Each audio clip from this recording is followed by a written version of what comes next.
Hey, Mike. Hey, he's on.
Rehab? It's looking real good. Yeah, we're gonna go rehab and we'll come back in a little bit.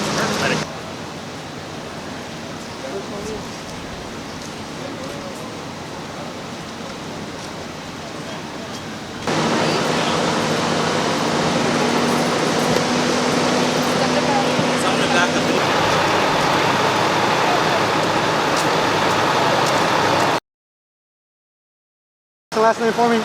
Andrew Freeborn, A-N-D-R-E-W-F-R-E-E-B-O-R-N. Hi, can you tell me what happened here this afternoon? Absolutely.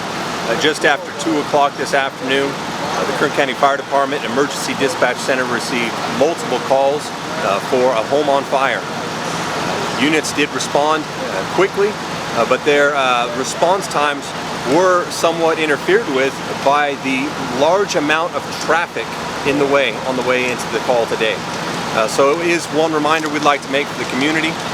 It's interesting to see smoke. Everyone's curious, everyone wants to know what's going on, but we definitely always want to make sure that we yield for emergency vehicles that are responding to an emergency such as this.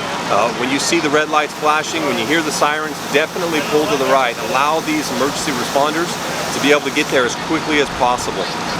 What they did find upon arrival, which was one home, one residence that was almost completely involved with fire. The fire had already spread to multiple outbuildings and was threatening another 3 homes. Through the coordinated effort of the Kern County Fire Department, assisted by the Bakersfield City Fire Department, the firefighters were able to quickly go to those areas where the fire was posing an immediate threat to other homes. They were able to stop those fires, which had already started to catch those homes' roofs on fire and other areas of the home. They were able to keep those homes to only minor damage. They were able to keep another home to only moderate damage.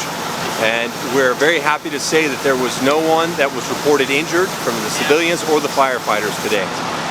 Now, obviously there are multiple structures on this property.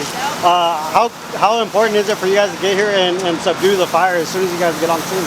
When we have homes that are very close proximity to one another, when we have homes that have many belongings in the yards between those homes, it allows fire to spread extremely rapidly, especially in this hot weather like we're seeing today.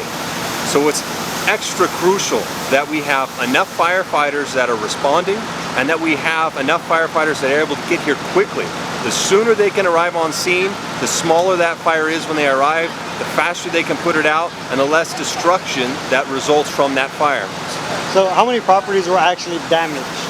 There were 3 separate properties that and some of these properties had multiple homes on those properties. So today there was one residence that is essentially completely destroyed, a second residence which has moderate damage, multiple outbuildings that were completely destroyed, and it looks like 2 homes that had minor fire damage. So it was a great effort today, being able to stop the fire. In essence, they were able to save 3 homes that were already starting to catch fire when they arrived on scene. They were able to stop those 3 homes from burning to the ground. Now there's a power pole in the yard itself. Are there any lines down, or is power going to be out for some time? It's unknown at this time how long the power is going to be out, because there were lines, electrical lines, that had fallen. That's just another hazard that the firefighters are having to contend with. Not just the fire, the hot weather, the long hours, the traffic conditions, even those hazards such as fallen electrical lines posed a definite problem for the firefighters today, and yet they overcame all of these problems. And what's the next step for you guys? Next step from the fire department. The next step from the fire department standpoint is going to be to make sure that all of the fire is completely extinguished. It's going to take a lot of labor-intensive work to move property around that's smoldering, to make sure they get water down deep into those areas that could be burning under the surface.